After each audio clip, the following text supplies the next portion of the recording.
I was unloading groceries when Tyler appeared in my driveway. My brother's 23-year-old son had that sheepish look he always wore when he needed something. "Hey, Aunt Maria. Quick favor?"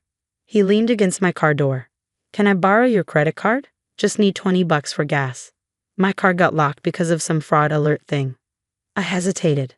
Tyler had a history of small requests that somehow expanded, but he was family and it was just gas money. "Fine. It's in my wallet on the kitchen counter. Just the gas station, Tyler. I'm tracking everything." "Obviously. Thanks, Aunt Maria. You're the best." He jogged inside. I continued unpacking. 10 minutes later, Tyler returned, handed me the card, and drove off. I thought nothing of it until that evening. My phone buzzed with a purchase alert, then another, and another. I opened my banking app, and my stomach dropped. The transaction scrolled endlessly. Electronics store, $2,100. Clothing boutique, $1,800. Jewelry store, $3,200. Sports equipment, $1,400. The total climbed to $8,500. I called Tyler immediately. No answer. I tried 3 more times. Nothing. I drove to my brother David's house, my hands gripping the steering wheel so tightly my knuckles turned white. The entire family was there for dinner. Through the window, I could see them laughing around the table. Tyler sat at the head, showing off a new watch that caught the light every time he moved his wrist. I didn't knock. I walked straight in. "Maria." Dad stood up, surprised. His fork clattered against the plate. "We weren't expecting you." "Have you eaten?" Sarah made her famous lasagna. "I need to talk to Tyler." My voice was calm, but my hands shook. I kept them at my sides, willing them to stop trembling. Tyler looked up from his plate, completely relaxed. He was wearing a new designer shirt too. I could see the price tag still tucked into the collar. "What's up, Aunt Maria?" "You spent $8,500 on my credit card today." The room went silent for exactly 2 seconds. I could hear the kitchen clock ticking. David's youngest daughter stopped mid-chew. Mom's wine glass paused halfway to her lips. Then Dad burst out laughing. It was that big, booming laugh he used when he wanted to dismiss something as ridiculous. "Come on, Maria. He's just being young. Boys make mistakes." Dad clapped Tyler on the shoulder hard enough to make him rock forward. "They'll pay you back eventually, right, Tyler?" Tyler nodded eagerly. "Obviously, eventually." "Eventually?" I stared at my father. "He committed credit card fraud. That's a felony." "Fraud is a strong word," David, my brother, said as he wiped his mouth with a napkin and set it down carefully. "He's family. We handle these things privately. We don't throw around legal terms like we're strangers." Mom nodded vigorously. "Exactly. You're being dramatic. It's not like you robbed a bank or hurt anyone. It's just money. You'll get it back." "Just money?" I repeated. "You know what I mean." Mom waved her hand dismissively. "You're comfortable. You have that big job with the fancy title. What's $8,500 to someone like you?" Tyler smirked. He actually smirked at me. "I was going to tell you, Aunt Maria. Just wanted to surprise you with something nice later. You know, pay you back with interest. Maybe take you to a nice dinner or something." "With what money? You don't have a job." The smirk faltered slightly. "I'm between opportunities right now. The job market is tough." "Between opportunities?" I looked at David. "Is that what we're calling it?" David puffed up proudly, defensive. He's exploring his options, taking his time to find the right fit. Not everyone needs to rush into corporate slavery like you did. Some people have different values. "Different values," I repeated slowly, "like theft." "That's not fair," Sarah interjected. She'd been quiet until now. "Tyler made a mistake. We all make mistakes. He's still figuring out life. You're being really harsh about this." I looked around the table. They were all nodding, validating Tyler's theft as youthful exploration. My sister-in-law Sarah even smiled sympathetically at Tyler, as if I was the problem. "So you're all fine with this?" I asked quietly. "We're family," Dad said. "We support each other. Maybe if you had kids of your own, you'd understand how hard it is for young people today." That comment landed like a punch. They all knew I'd struggled with infertility for years. Using it as a weapon now felt deliberate. "Just let it go," Mom added. "Tyler will make it right when he can. You make good money anyway. What's $8,500 to you?" I stood there, looking at my family. Not one of them thought Tyler should face consequences. Not one of them cared that he'd stolen from me. I was the problem for making it awkward. Okay, I said softly. I understand. Tyler grinned. See? I knew you'd be cool about it. You're my favorite aunt. I left without another word.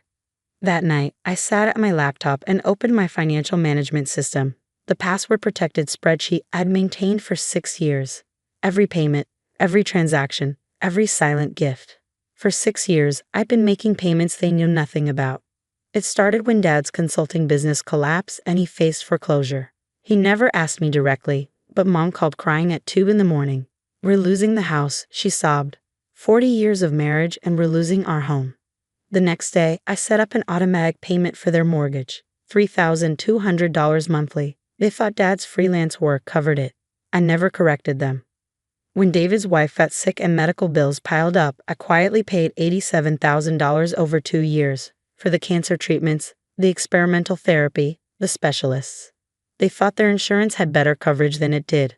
I routed the payments through a medical billing service I'd set up specifically for anonymity. David once told me how lucky they were to have such good insurance. I smiled and said nothing. Mom's car payment? Me, every month for 4 years, $520. She thought she'd gotten an incredible financing deal. Dad's property taxes? Me, $8,400 annually. He thought he'd set up the payment years ago and it just kept processing. David's business loan that saved his company when he was 3 weeks from bankruptcy? I was the silent investor who expected no returns. He thought an angel investor believed in his vision. It was just his sister who loved him. Tyler's college tuition that he dropped out of after 1 semester to find himself. I covered $24,000 before he quit. He never even said thank you, just stopped going to classes and moved back home.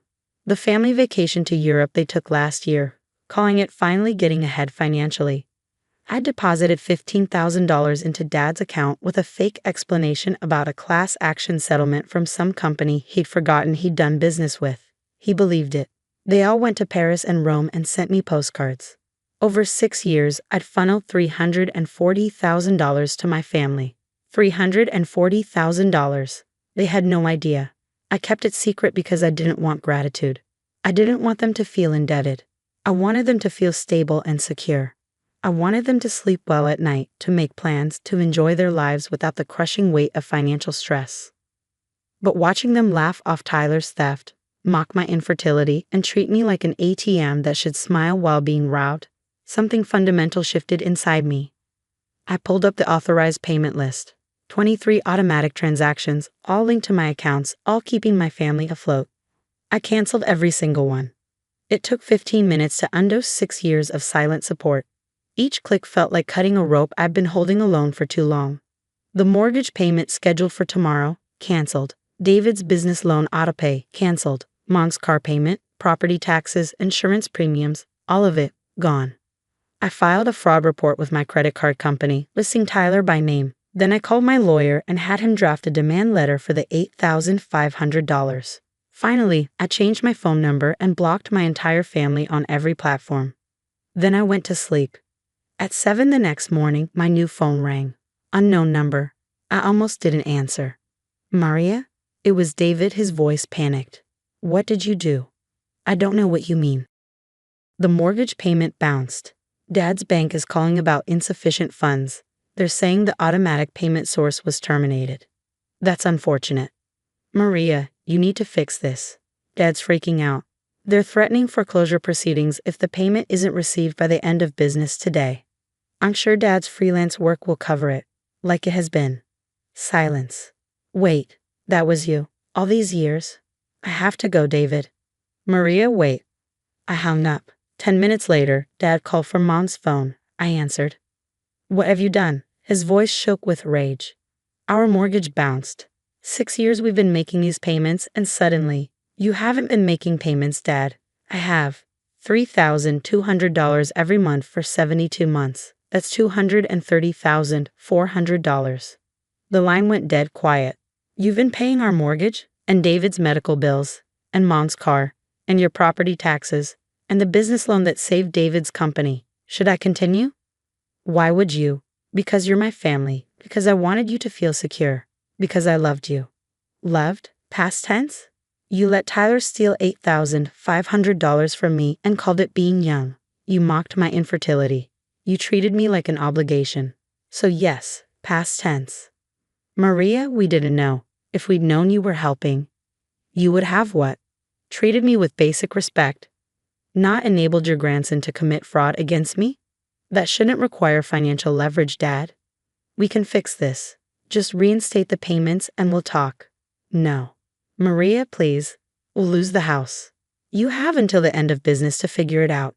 I suggest Tyler sell his new watch. The $3,200 one he bought with my money should cover about 1 month.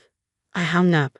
By noon, my lawyer called. Your family is trying to contact me. Your brother claims there was a verbal agreement about financial support.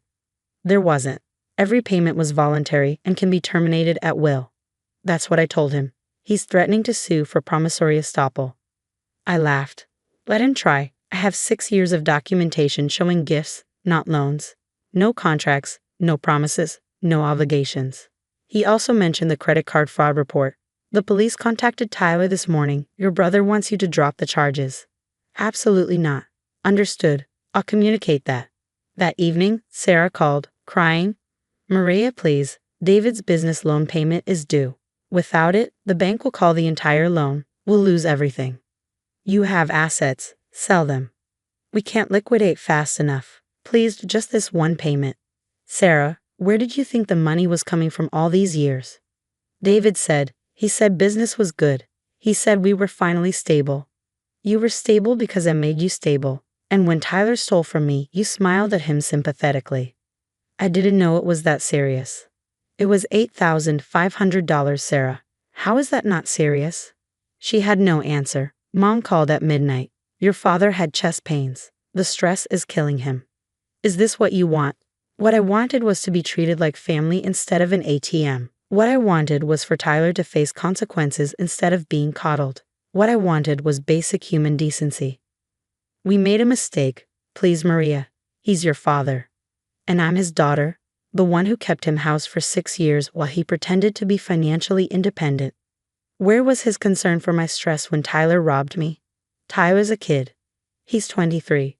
I was supporting this entire family by 25. Stop infantilizing him. The calls continued for 3 days. Each family member took a turn, anger, then bargaining, then begging. Tyler himself finally called. Aunt Maria, I'm sorry, I really am. I'll pay you back. You're facing criminal charges for credit card fraud. I suggest you get a lawyer instead of calling me. The police said you could drop the charges. It's family. Please. You're right, Tyler. It is family. And family doesn't steal $8,500 and then expect the victim to protect them from consequences. I made a mistake. No. A mistake is grabbing the wrong coffee order. You made multiple deliberate choices over several hours. You committed fraud. Now you face the legal system. He started crying. I hung up. 2 weeks later, my lawyer called with an update. Your father's house entered foreclosure proceedings. Your brother's business loan was called. Tyler took a plea deal for the fraud charges, probation and restitution payments. And my family? Your brother is trying to negotiate a payment plan with the bank. Your parents are looking into downsizing. Tyler got a job at a warehouse to make restitution payments. For the first time in 6 years, they were facing real consequences. No silent savior, no invisible safety net, just reality. Mom sent one final text. I hope you're happy. You destroyed this family. I replied, I supported this family for 6 years while you took me for granted. I didn't destroy anything. I just stopped rebuilding what you kept breaking. Then I blocked that number too. 3 months later, I was having coffee when I saw Tyler across the street in a warehouse uniform, loading boxes. He looked exhausted. He saw me, and for a moment our eyes met. Then he looked away and kept working. Dad sold the house and moved to a modest apartment. David's business survived, but he works 7 days a week now. Mom drove a used car with a payment she actually made herself. They learned to budget, to sacrifice, to understand the weight of financial responsibility I carried silently while they spent freely and mocked my generosity. I never reinstated the payments. I never dropped the charges. I never apologized. Because I finally understood something crucial. Sometimes love means holding people accountable. Sometimes family means letting them face the consequences they've earned. Sometimes the most loving thing you can do is stop saving people from themselves. Tyler would pay me $200 monthly for 43 months. Every payment would remind him that actions have consequences, that family isn't a shield from accountability, that the aunt he stole from wasn't the problem, his choices were. And maybe, eventually, they'd understand what I've been trying to teach them all along. Respect isn't bought with money. It's earned through character. And I was done funding their character development. They had $8,500 and 6 years of free support to learn that lesson. Now they could learn it the hard way.